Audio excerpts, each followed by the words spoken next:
Hello, good evening, and thanks for joining me on Business. Now, Vice President Dr. Mahamudu Bawumia has stressed the need for government to invest in the accessibility and security of data as the country aspires to achieve the Sustainable Development Goals targets by the year 2030. Speaking at a Data Roadmap Forum, the Vice President emphasized the importance of data acquisition to the development of any nation, especially developing countries like Ghana.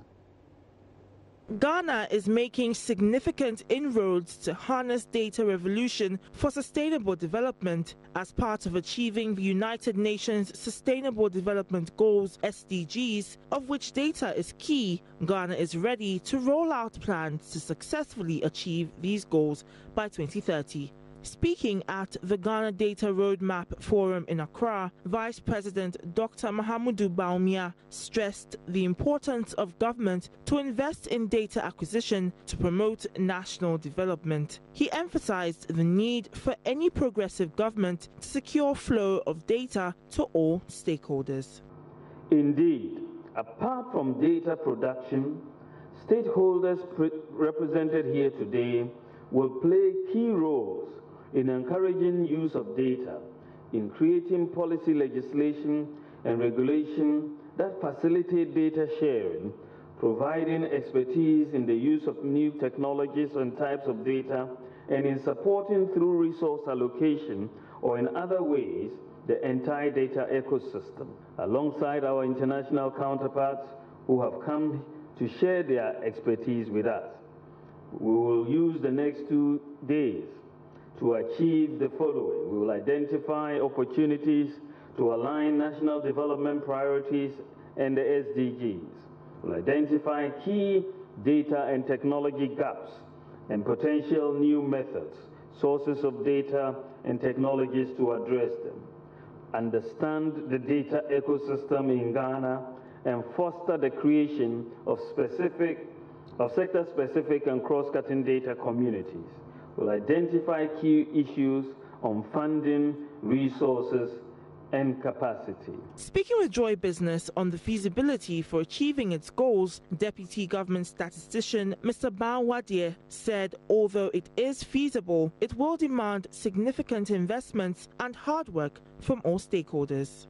What has been done is that about a third of all these indicators are produced from our normal censuses and surveys.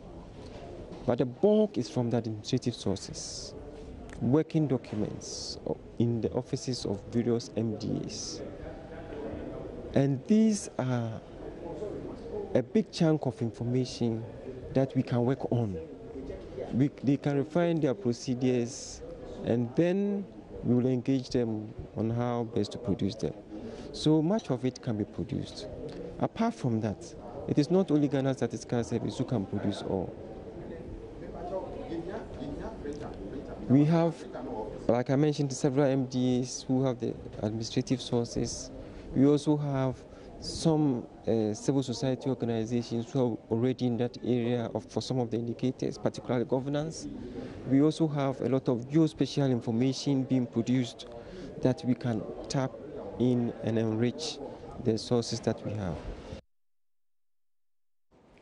All right, so it looks like we have some good news for the local currency, and it appears the recent good run by the Ghana cedi will not be ending anytime soon. The local currency closed on Wednesday on the interbank market at around 4 Ghana cedis, 16 pesos against the dollar. This is the cedi's best performance since the last trading day in December 2016. Let's get this development from George Wiafi, who has just joined me in the studio. George, what's the cause for this massive? Well, before I give you the reasons, not only is the best performance since the last trading day in December 2016, but also this is the first time that if you do from January to date, we've seen some marginal appreciation, that is with respect to the cedi relation to the dollar. Okay. Now, reasons, basically, you look at the fact that the cedi is doing this well because you're seeing a pickup in the Bank of Ghana's dollar reserves. The recent $2.2 billion that hit the Bank of Ghana's account meant that our reserves are shoring up. So for those who are worried that the Bank of Ghana hasn't got enough dollars to step in and cushion the Ghana cedis, it appears that these dollars are actually increasing each and every day. And we are looking at somewhere around $7 billion, if not more, in terms of the Bank of Ghana's reserves. And also the fact that though some of these investors have started participating actively in our bonds, and they are optimistic about the outlook for the economy. All right, so what could be the impact on the economy? Well, if this performance is sustained, then it has the impact on price of petroleum products. Also, even though transport fares could be going up tomorrow, fast forward in terms of the outlook, it could also come down significantly. And also, if you look at the fact that price of goods and services, majority of what we consume locally is imported. So if it's costing me a little bit less to bring in these goods, it means that I will then pass on that benefit to you as a consumer. Can't wait for the impact on the petroleum industry, so to speak. I know. Thank you very much, George. Thank you so much, Yafi. That was George Yafi. Moving on, an economist of Stanbic Bank is predicting a 6% growth in Ghana's economy by 2018, a key speaker at a workshop for investors dubbed Forex Risk Management. Yomide Mejabi, who stated this, advised government to consider expanding the production of oil and gold to promote this growth. Here's more in this report. The workshop brought together investors in the import sector who were briefed on the best avenues to invest their resources. Economist in charge of global markets for Stanbic Bank, Ayomide Mejabi, noted that investors in Ghana were hopeful of an economic boom, considering the discovery of oil and an increase in gold production. At the moment, the major drivers of Ghana's economy remain commodities, namely oil, cocoa, and gold. On gold, we expect that production will increase this year, mainly as a result of some improvements in the energy sector.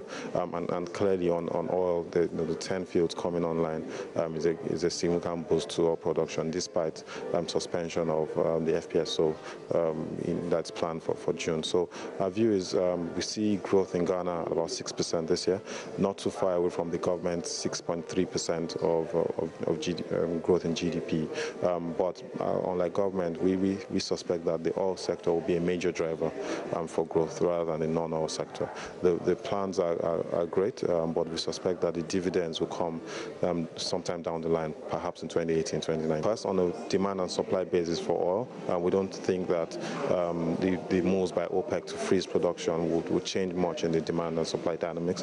But also, we also think that from a technical point of view, if we are right and the dollar continues to strengthen across board, that has negative implications for commodity prices, especially oil. Because if you look at the trend lines, actually since 2001, whenever the dollar strengthens, the oil prices actually weaken. Head of Corporate and Investment Banking at Stanbic Bank, Efwa Chumwa Bule, says investors are very concerned about the performance of the city and also the volatility in crude oil prices.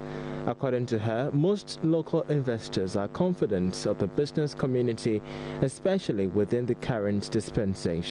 We are net importers as a country, so we tend to have more importers, and their concerns as Ghanaian importers are unique, and so the issue and the issues today that are being discussed are to get them more comfortable with trying new products that will keep them hedged. Key concerns is volatility in our currency and availability of the currency from time to time. The summit also saw key stakeholders in the banking industry share some thoughts on how best to improve their products and services. It says government can achieve its revenue targets for 2017 only if it places a freeze on salary increments for public sector workers. Government has pledged its commitment to ensuring that public sector workers are well remunerated, but Ayomide Mejabi warns the development could see government suffer some major budget overruns. To be fair, Ghana's salary increases have been increasing at a pace that's slower than inflation over the last couple of years, but we suspect that there has to be a total freeze in Ghana's salary increases somewhat before we can see the debt levels coming below 70% of GDP that they are at the moment. Furthermore, the interest payments that Ghana has to contend with going forward, those also need to be tackled in order for the fiscal consolidation drive to continue. So our view is for Ghana to benefit from the positive sentiment that it has experienced over the last couple of weeks. The government really needs to show progress on the fiscal front. First of all is elongating the yield curve in order to reduce interest payments, but also giving a clear plan on salary payments going forward, a plan to show that salary payments will come in lower than they currently are. The challenge is between interest payments and salary payments, those two account for about 60% of total revenues in Ghana, and that clearly is not a sustainable model. The share of capital expenditure needs to increase in order for infrastructure spend to continue, and Ghana can then benefit from increased growth levels. And that's all in business right now. Many thanks for your company. My name is Emmanuel Apwaji. We have more business news. Log on to myjoyonline.com/business. Good evening.